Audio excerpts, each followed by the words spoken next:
here. That is where they need to capitalize on the space right there behind the fullbacks. Bruno need to do a good job. If Bruno is the one playing behind here, Bruno need to do a good job in making sure that Zubimendi is lost in the game. If you take Zubimendi on the run, make sure that you take Zubimendi on the run. If you take him to this place, let him follow you, leaving gaps. That's what you need to do. Keep him busy. If you're going through this wing and attack, draw him out. Like, just make sure that you keep him busy.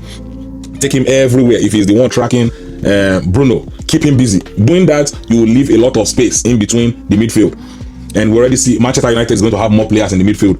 They're going to have 5 players in the midfield, so there's going to be work to do for Arsenal in the midfield. That is something we need to look out for. But if it is Sesko that is starting and Bruno is in the midfield, then that is where Bruno need to make sure that he's creative enough and he does a good job in defending, because he will have a lot of defending to do. I don't think Sesko will be coming back to help them defend. So Bruno need to do a good job in defending, and whomever is playing next to him, they need to do a whole lot of course.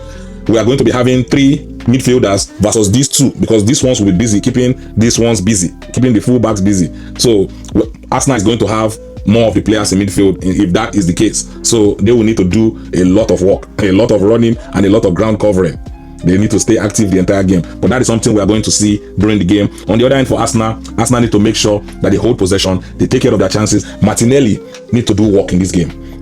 You cannot have this amount of space and not exploit the space, because we already know Ahmad is going to attack.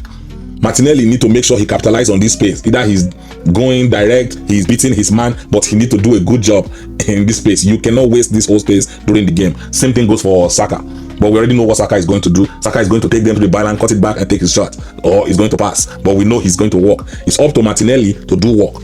Martinelli cannot disappear and leave the job for Saka alone. If Saka is the only one doing the job, it will be something that Manchester United is defending easily.